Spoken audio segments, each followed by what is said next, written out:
तो hey everyone, कैसे हैं आप सभी लोग। आई होप आप लोग सभी सेफ होंगे। तो जैसा कि हमने लास्ट वीडियो में क्लास 11th का अकाउंटिंग इक्वेशन चैप्टर, जो कि बहुत ही इंपॉर्टेंट है, न्यूमेरिकल पर्पस से क्वेश्चन पूछे जाते हैं, वहाँ पर हमने एक एग्जाम्पल के थ्रू समझा था कॉन्सेप्ट को। मैंने बताया था आपको कि क्या है कॉन्सेप्ट, किस तरीके से जो न्यूमेरिकल्स हैं वो सॉल्व किए जाएंगे। आज हम इस वीडियो में प्रैक्टिकल क्वेश्चन देखेंगे और कुछ ऐसे इंपॉर्टेंट पॉइंट्स हैं, ऐसे इंपॉर्टेंट बिजनेस ट्रांजैक्शंस हैं जिनको हम यहाँ पर सॉल्व करने वाले हैं। तो गाइस, मेरी आपसे रिक्वेस्ट है कि वीडियो को पूरी देखना, जिससे कि आपको एक कॉन्सेप्ट जो है क्लियर हो पाए और एग्जाम में आप अच्छा स्कोर कर पाए। तो गाइस, तो दोस्तों, आ चुके हम अपने व्हाइट बोर्ड पर। तो इस कॉन्सेप्ट में क्या क्या कवर करने वाले हैं ये समझेंगे हम, और इसके बेस पर हम एक न्यूमेरिकल भी करेंगे। तो वीडियो को एंड तक ज़रूर देखना, तभी ये कॉन्सेप्ट अच्छे से क्लियर होगा। तो सबसे पहले हमें क्या करना है, आइडेंटिफाई करना है कि कौन सी एसेट्स हैं और कौन सी लायबिलिटीज़ हैं, जो कि लास्ट वीडियो में मैंने आपको बताया था। वहाँ बेसिक जो टर्म्स यूज़ होने वाली हैं अकाउंटिंग इक्वेशन में, वो मैंने आपको क्लासीफाइड करके in the terms of assets and liabilities ये आपको बताया था। ठीक है, तो लास्ट वीडियो आप जाकर देख लेना। नेक्स्ट हम करेंगे डबल इम्पैक्ट। डबल इम्पैक्ट का मतलब है कि कोई भी आप बिजनेस ट्रांजेक्शन करेंगे तो यहाँ पर उसका डबल इम्पैक्ट पड़ेगा। ठीक है, एसेट्स में और लायबिलिटीज़ में दोनों साइड जो है वो क्या होगा, इम्पैक्ट जो है डबल होगा। वो हम देखेंगे न्यूमेरिकल्स में किस तरीके से डबल इम्पैक्ट कर रहा है। थर्ड पॉइंट, ऑल एक्सपेंसेस और लॉसेस क्या होंगे, लेस इन कैपिटल। जितना भी आपका खर्चा हुआ है या कोई लॉस हुआ है उसको कैपिटल में से लेस कर देंगे। ठीक है, जितने भी हमारे इनकम्स हैं और गेन्स हैं वो कैपिटल में आपको सिंपल सा है प्लस करना है। ठीक, accounting equation should be follow होना चाहिए। अकाउंटिंग इक्वेशन क्या कहता है कि एसेट्स इक्वल्स टू क्या होनी चाहिए, लायबिलिटी प्लस कैपिटल के बराबर होनी चाहिए। ठीक है, तो आई होप आपको ये समझ में आ गया होगा कि इस कॉन्सेप्ट में क्या क्या कवर है। एक बार और मैं बता देता हूँ आप लोगों को कि सबसे पहले क्या करेंगे, हम आइडेंटिफाई करेंगे एसेट्स एंड लायबिलिटीज़ को। जो भी बिजनेस ट्रांजेक्शन्स होंगी उसकी डबल इम्पैक्ट होगा, और जितने भी एक्सपेंसेस और लॉसेज हैं वो कैपिटल में से लेस होंगे। इनकम्स एंड गेन्स को आप क्या करोगे, ऐड करोगे। अकाउंटिंग इक्वेशन नहीं छोड़ना है, इसी के बेस पर सारे ही न्यूमेरिकल्स को सॉल्व किया जाएगा। ठीक है, तो बढ़ते हैं हम अपने बिजनेस ट्रांजैक्शंस के ऊपर, और यहाँ पर देखेंगे हम किस तरीके से अकाउंटिंग इक्वेशन का फॉर्मेट होता है और वहाँ पर बिजनेस ट्रांजैक्शन को कैसे पुट किया जाता है। तो चलिए शुरू करते हैं। तो यहाँ पर बिजनेस ट्रांजैक्शंस है। सबसे पहले मैंने लिखा है कि business started with cash for ₹1 lakh. हमने बिज़नेस स्टार्ट किया है 1 लाख रुपीज़ से। तो यहाँ पर हम देखेंगे कि हमारे पास से गया क्या है। ठीक है, तो हमने जब बिज़नेस स्टार्ट किया तो हमने कैपिटल इंट्रोड्यूस की और हमारे पास से कैश गया है। ठीक है, तो यहाँ पर सबसे पहले असेट्स में हम लिखेंगे कैश, और कितना, 1 लाख रुपीज़। ओके, क्या लायबिलिटी में कुछ हुआ, नहीं हुआ। नेक्स्ट हमारे पास कैपिटल हमने कितना इंट्रोड्यूस कर दिया है, 1 लाख। अकाउंटिंग इक्वेशन फॉलो करना है। क्या कहा था मैंने कि एसेट्स इक्वल्स टू होना चाहिए लायबिलिटी प्लस कैपिटल के, तो दोनों ही इक्वल हो गया, बैलेंस। नेक्स्ट हमने परचेज़ किया है गुड्स इन कैश 50,000 रुपीज़ में। यहाँ इम्पैक्ट देखना है हमने गुड्स परचेज़ किया। जब गुड्स परचेज़ किया तो हमारे पास से कैश गया है। ठीक है, 50,000 का। तो हम 50,000 क्या करेंगे, सबसे पहले तो यहाँ कैश में से माइनस करेंगे, और फिर हमारे पास एसेट्स में क्या आ गया है, स्टॉक। गुड्स को हम स्टॉक बोलते हैं। अब आप यहाँ पे 50,000 से स्टॉक प्लस कर दोगे। ओके, और यहाँ लायबिलिटीज़ में क्या इम्पैक्ट हुआ, कुछ भी नहीं, और यहाँ कैपिटल में क्या इम्पैक्ट हुआ, कुछ भी नहीं। तो अगर हम देखें यहाँ पर तो हमारे पास न्यू इक्वेशन क्या आ जाती है वो चेक करते हैं।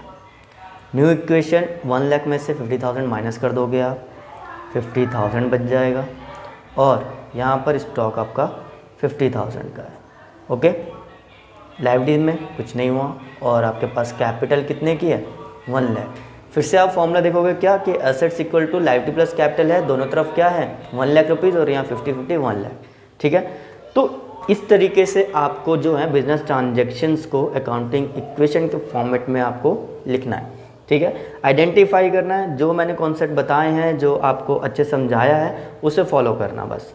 ठीक, यानी कि डबल इम्पैक्ट, और यहाँ पर अकाउंटिंग इक्वेशंस नहीं छोड़ोगे, यानी कि एसेट्स इक्वल्स टू लायबिलिटीज़ रहेगा, तो आपकी जो ट्रांजैक्शंस है वो बिल्कुल सही है। बढ़ते हैं अपने नेक्स्ट ट्रांजेक्शन्स के ऊपर, जो कि ये purchase furniture from mister x for ₹20,000। 20,000 का जो है हमने फर्नीचर परचेज़ किया है मिस्टर एक्स से। यहाँ पर अब कैश के बारे में नहीं बोला है, तो कैश तो आया नहीं, तो बड़े ध्यान से समझना। और फर्नीचर क्या है, हमारा एसेट्स है।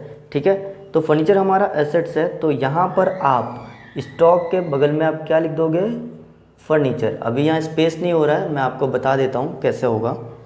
ठीक, जब आप यहाँ फर्नीचर ऐड करोगे, फर्नीचर ऐड करने के बाद यहाँ पर आपका कैश में तो कुछ नहीं हुआ है, ठीक है, और स्टॉक में भी कुछ नहीं हुआ है, फर्नीचर आ गया है। तो फर्नीचर के लिए स्पेस ना होने के कारण मैं यहाँ पर डायरेक्टली एंट्री कर रहा हूँ, जो कि है 20,000। ठीक है, फर्नीचर आपके पास 20,000 का आ गया है, प्लस आपके पास लायबिलिटी भी बढ़ गई है। लायबिलिटी में क्या बढ़ गया है, क्रेडिटर। ठीक, अब इनको आपको पैसे देने हैं, आपने परचेज़ किया है, उधार परचेज़ किया है, तो 20,000 पैसे देने हैं आपको ये। और यहाँ कैपिटल में कोई इम्पैक्ट हुआ नहीं। तो टोटल जो हमारे पास न्यू इक्वेशन बनकर आएगी वो क्या आएगी कि कैश हमारे पास कितना था, 50,000, स्टॉक कितना था, 50,000 का। अच्छा, फर्नीचर आ गया हमारे पास कितने का, 20,000 का। अच्छा, लायबिलिटीज़ हमारी बढ़ गई कितने की, 20,000 से, प्लस कैपिटल हमारे पास कितना, 1,00,000 रुपये। तो इम्पैक्ट देखो दोनों तरफ ही क्या होना चाहिए, इक्वल होना चाहिए। तो यहाँ 50, 50 एंड 20, 1,20,000, और यहाँ पर भी क्या हो रहा है, 1,20,000, यानी कि ये भी ट्रांजेक्शन हमारी क्या है, बिल्कुल सही है। अब मैं आपको बहुत ही इंपॉर्टेंट ट्रांजेक्शन यहाँ पर बताने वाला हूँ, और एग्ज़ाम में अक्सर ये पूछा जाता है, तो बड़े ध्यान से समझना।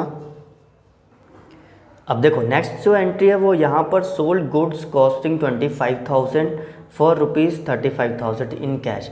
हमने क्या किया है कि गुड्स की जो कॉस्टिंग थी वो 25,000 थी, उसको 35,000 में बेच दिया है। तो डबल इम्पैक्ट होगा, ध्यान रखना, डबल इम्पैक्ट ही यहाँ पर हम चेक करेंगे। सबसे पहले तो हमने क्या किया है, गुड्स को सोल्ड किया, तो हमारा पैसा आया। पैसा कितना आया आपके पास, आपके पास 35,000 रुपीज़ आए हैं, और गुड्स आपके कितने के बिके हैं, यहाँ पर 25,000 के। तो सबसे पहले आप कैश में 35 जो है, सबसे पहले आप कैश में क्या करोगे, 35,000 ऐड कर दोगे। स्टॉक में से आपका कम कितना हुआ है, एक्चुअल में 25,000 का स्टॉक कम हुआ है। ठीक है, क्या फर्नीचर में कुछ हुआ, नहीं हुआ फर्नीचर में। ठीक है, अब यहाँ पर क्या क्रेडिटर में कुछ हुआ है, तो क्या यहाँ पर लायबिलिटी में कुछ हुआ, बिल्कुल नहीं। तो कैपिटल में देखेंगे क्या इम्पैक्ट पड़ रहा है। यहाँ पर 10,000 का हमें प्रॉफिट हो गया है, और मैंने क्या बताया था आपको कॉन्सेप्ट में कि प्रॉफिट जो है वो ऐड होगा। कितने का प्रॉफिट हुआ, 25 और ये 35, दोनों को माइनस करोगे आप तो आंसर आ जाएगा आपका 10,000 का क्या हो गया, प्रॉफिट को हम ऐड कर देंगे। न्यू इक्वेशन देखो यहाँ पर क्या निकल कर आती है, 85,000 ये हो गया, 25,000 यहाँ माइनस हो जाएगा, प्लस 20,000 का जो फर्नीचर था वो लायबिलिटीज़ हमारी 20,000 रहेगी, और यहाँ पर 1,10,000 हो जाएगा। तो आप जब सभी को इक्वल करोगे तो आपके पास टोटल अमाउंट कितना आना चाहिए, 1,30,000 का। ठीक है, तो इसको आप ऐड करोगे और ये 20,000 ऐड करोगे। ठीक है, तो आपके पास 1,00,000 कितना आएगा, 30,000 आएगा। तो ऐड करके देख लेते हैं हम, 85 एंड 25,000, 1,10,000 और ये 20, 1,30,000, यानी दोनों का ही बैलेंस जो है क्या है, इक्वल है। तो यानी ये भी ट्रांजेक्शन हमारी बिल्कुल सही है। तो वैसे ये थी कुछ बेसिक्स इक्वेशन जिनको हमने फॉर्मेट में पुट किया और देखा कि किस तरीके से इक्वेशंस को सॉल्व किया जाता है, डबल इम्पैक्ट जो है कैसे काम करता है। तो गाइस मेरी आपसे ये रिक्वेस्ट है कि कॉन्सेप्ट को मत भूलना, और जैसे ही मैंने फॉर्मेट बनाया है, जैसे ही इक्वेशन को पुट किया है, और ये लास्ट वाली एंट्री जो कि बहुत इंपॉर्टेंट है, एक बार आप रिवाइज कर सकते हैं। बस आज की वीडियो में बस इतना ही। जो मैंने कॉन्सेप्ट समझाया है उसको ध्यान रखना, और जैसे मैंने फॉर्मेट में पुट किया है उसी तरीके से आपको एग्जाम में भी इसी फॉर्मेट के थ्रू क्वेश्चंस को सॉल्व करना है। तो मिलते हैं अपने नेक्स्ट वीडियो में और नए न्यूमेरिकल के साथ, और वहाँ पर कुछ हम इम्पॉर्टेंट क्वेश्चंस करेंगे जो कि एग्ज़ाम में अक्सर पूछे जाते हैं। तो अगर आप इस चैनल पर नए हैं तो चैनल को सब्सक्राइब ज़रूर करें और वीडियो को शेयर करना ना भूलें। तब तक के लिए गुड बाय, टेक केयर।